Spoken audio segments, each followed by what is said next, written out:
सुप्रभात प्यारे बच्चों, मैं मोनिका चावला हिंदी की कक्षा 9वीं में एवं अपने YouTube चैनल हिंदी ज्ञान में आप सभी का हार्दिक स्वागत करती हूँ। प्यारे बच्चों, जैसे कि आप सभी जानते हैं कि 30 सितंबर को हमारी 9वीं की परीक्षा है हिंदी की, तो उसी के लिए हम अपने दोहराई कार्य करने जा रहे हैं। ठीक है, आज मैं आपको दोहराई कार्य के लिए टॉपिक करा रही हूँ अर्थ की दृष्टि से वाक्य भेद। ये पहले आप कर चुके हैं, सिर्फ इसे आज हम एक बार रिवाइज करेंगे, दोहराएंगे। ठीक है, पहले आप सभी को ये पता होना चाहिए कि वाक्य क्या होता है। ठीक है ना, तो यहाँ पर देखिए क्या बताया गया है। एक विचार पूर्णता से प्रकट करने वाले शब्द समूह को वाक्य कहते हैं। वाक्य शब्दों का व्यवस्थित एवं सार्थक समूह होता है। ठीक है ना, सरल भाषा में हम समझें तो हम क्या कहते हैं, शब्दों के सार्थक समूह को हम क्या कहते हैं, वाक्य कहते हैं। शब्दों के सार्थक समूह को हम क्या कहते हैं, वाक्य कहते हैं। जैसे अशोक पुस्तक पढ़ता है, राम दिल्ली गया है। एक वाक्य में कम से कम 2 शब्द हैं और कर्ता और क्रिया अवश्य होनी चाहिए। ठीक है ना, लेकिन वार्तालाप की स्थिति यानी कि बातचीत की स्थिति में कभी कभी शब्द भी पूरे वाक्य का काम कर जाता है। ठीक है ना, समझ आई। अब यहाँ क्या बताया गया है, देखो, अशोक पुस्तक पढ़ता है, राम दिल्ली गया है। एक वाक्य में कम से कम 2 शब्द होने चाहिए। 2 शब्द हैं या फिर कर्ता और क्रिया दोनों होनी चाहिए। ठीक है ना, लेकिन कर्ता होता है कार्य करने वाला, क्रिया होता है उसका कार्य। लेकिन अगर हम बातचीत की स्थिति में हैं, बातचीत कर रहे हैं, तो बातचीत में क्या की स्थिति में कभी कभी एक शब्द भी पूरे वाक्य का काम कर जाता है। ठीक है, जैसे यथा यानी कि जिस प्रकार आप कहाँ गए थे, फिर वो आंसर दे रहा है उसका दिल्ली, यानी कि दिल्ली एक शब्द है और ऐसे लग रहा है कि जैसे पूरा वाक्य ही इसमें समा गया हो। ठीक है, साफ आंसर पता लग रहा है आपको कि वो कहाँ गया था, दिल्ली। कौन बीमार है, माता जी। समझ आया ना। वाक्य के 2 अंग होते हैं, उद्देश्य और विधेय। उद्देश्य क्या होता है, वाक्य में जिसके विषय में बात की जाती है उसे हम क्या कहते हैं, उद्देश्य कहते हैं। ठीक है ना, जैसे मैंने बोला माता जी बीमार हैं, यहाँ माता जी क्या है, वाक्य में किसके बारे में बात हो रही है, माता जी के बारे में। ठीक है ना, विधेय क्या है, वाक्य में उद्देश्य के विषय में जो कुछ बात हो रही है, वाक्य में उद्देश्य के विषय में जो कुछ भी बात हो रही है, जो कुछ भी कहा जा रहा है, वो क्या है, विधेय है। जैसे बीमार हैं क्या है, विधेय। माता जी हो गया उद्देश्य, बीमार हैं क्या हो गया उसका विधेय। वाक्य के 2 भेद होते हैं, एक होता है अर्थ के आधार पर, दूसरा होता है रचना के आधार पर। कक्षा 9वीं में हम पढ़ने जा रहे हैं अर्थ के आधार पर और कक्षा 10वीं में हम पढ़ेंगे रचना के आधार पर। ठीक है, इन्हें बांट दिया गया है। आगे देखिए, अर्थ की दृष्टि से वाक्य भेद। अर्थ की दृष्टि से 8 तरह के वाक्य होते हैं, बहुत ही इजी हैं। आपको पेपर में कैसे आएगा, आपको या तो वाक्य रचनांतरण करना का मतलब एक वाक्य से दूसरे वाक्य में बदलना होगा, या फिर आपको ये बताना होगा कि इस वाक्य की क्या पहचान है, कि ये कौन सा वाक्य है, संकेतवाचक है, आज्ञावाचक है, कैसा वाक्य है। ठीक है, तो अर्थ की दृष्टि से वाक्य भेद। अर्थ की दृष्टि से वाक्य के 8 भेद होते हैं। फर्स्ट आता है विधानवाचक वाक्य। विधानवाचक होता है जिसमें क्या हो, जिन वाक्यों से कार्य के होने की निश्चित सूचना प्राप्त होती है। जिन वाक्य से कार्य के मात्र कथन मात्र का ही पता लगे कि कौन सा कार्य हुआ है, उसे हम क्या कहते हैं, विधानवाचक वाक्य। सूचना असत्य भी हो सकती है और सत्य भी। ऐसा वाक्य किसी बात अथवा कार्य के करने या होने का सामान्य कथन मात्र होता है। जैसे वह विद्यालय गया है। ठीक है ना, मतलब कार्य के कथन मात्र का पता लग रहा है कि वो कहाँ गया है, विद्यालय गया है। मैं पढ़ रहा हूँ, मैं क्या कर रही हूँ, पढ़ रहा हूँ, मतलब कार्य का पता लग रहा है यहाँ। वह कल लौट आया था। गंगा हिमालय से निकलती है। जहाँ पर किसी कार्य के केवल कथन मात्र का ही पता लगता है, वहाँ कौन सा वाक्य होता है, विधानवाचक। आगे देखिए, निषेधात्मक यानी कि नकारात्मक, जो नहीं वाले वाक्य होते हैं, जिनमें नहीं लग जाता है या न लग जाता है, जिन वाक्यों से कार्य के ना होने का बोध होता है, उसे क्या कहते हैं, निषेधात्मक अथवा नकारात्मक वाक्य। मैं पढ़ नहीं रहा हूँ, मैं कल लखनऊ नहीं जाऊंगा, मैं कल नहीं लौटा, वह कल नहीं लौटा। समझ आई। आज्ञावाचक वाक्य। आज्ञा, जिनसे आज्ञा या अनुमति का पता लगे, जिन वाक्यों से क्या हो, किसका पता लगे, आज्ञा या अनुमति का। परमिशन ले रहे हैं आप किसी काम के लिए, या आपको कोई आज्ञा दे रहा है, उसे आज्ञावाचक कहते हैं। जैसे अपना काम देखो, ऐसे बोल देते हैं ना, अपने काम से काम रखो, ठीक है। अब बैठकर याद भी कर लो, अब कढ़ाई में मसाला भूनिए, ये मतलब आप आज्ञा दे रहे हैं किसी को, मुझे यह पुस्तक दीजिए, आप जा सकते हैं, यू कैन गो। तो ये सब कैसे वाक्य होते हैं? आज्ञावाचक वाक्य, ठीक है। आगे देखिए,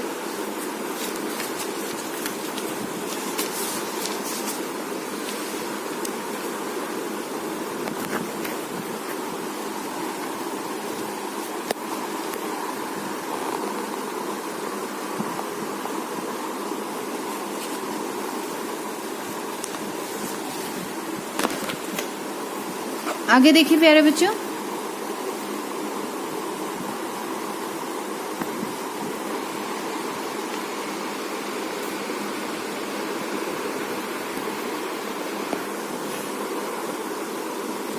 प्रश्नवाचक वाक्य। जिन वाक्यों में क्या हो, प्रश्न पूछने की प्रवृत्ति का पता लगे। इन वाक्यों में क्या क्या लगता है? क्या, कौन, कब, कहाँ आदि, ठीक है ना।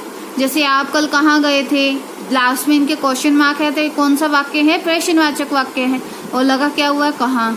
कल कौन आया था, कौन और क्वेश्चन मार्क है, तो क्या कौन सा वाक्य है? प्रश्नवाचक वाक्य। क्या सूर्य एक ग्रह है, क्या लगा हुआ है और प्रश्न है, प्रश्न चिन्ह है, तो क्या आएगा? प्रश्नवाचक वाक्य। समझ आया मेरा? आगे देखिए, इच्छावाचक वाक्य। जिन वाक्यों द्वारा इच्छा, ठीक है ना, आशीष या स्तुति प्रकट हो। स्तुति होता है प्रशंसा, मान लो किसी दूसरे के मुख से हमारी प्रशंसा निकल रही है। आशीष होता है आशीर्वाद निकल रहा है। इच्छा, डिजायर का पता लग रहा है, तो उसे क्या कहते हैं? इच्छावाचक वाक्य। सुझाव, अगर आप किसी को कोई सुझाव भी दे रहे हो, कोई राय भी दे रहे हो, तो वो भी इसी वाक्य में आती है, ठीक है। तुम जल्दी स्वस्थ हो जाओ, ऐसा हम क्या कर रहे हैं? अपनी इच्छा जता रहे हैं। आपकी यात्रा मंगलमय हो, अब हम किसी को ये आशीष दे रहे हैं कि आपकी यात्रा कैसी हो? मंगलमय हो। ईश्वर तुम्हारा भला करे, काश आज कहीं से मिठाई मिल जाए, ऐसी इच्छा जता रहा है। संदेह क्या होता है? जहाँ पर शक की भावना आ जाती है, शक की प्रवृत्ति जहाँ पाई जाती है, संदेह या संभावना पाई जाती है, उसे क्या कहते हैं? संदेहवाचक वाक्य, ठीक है। जैसे शायद वह कल यहाँ आए, यह पत्र उनके बड़े पुत्र ने लिखा होगा। अब हमें पक्का नहीं पता, इसलिए हमने क्या लगाया? लिखा होगा। तो ये क्या है? संदेह जता रहे हैं हम। अब वह घर पहुंच चुका होगा, ये भी क्या है? हम सोच रहे हैं, हम संदेह कर रहे हैं, शायद वो घर अब पहुंच चुका होगा। शायद आज बारिश होगी, ये भी क्या है? हमारी संभावना है, हमारा शक है, एक तरह से डाउट है।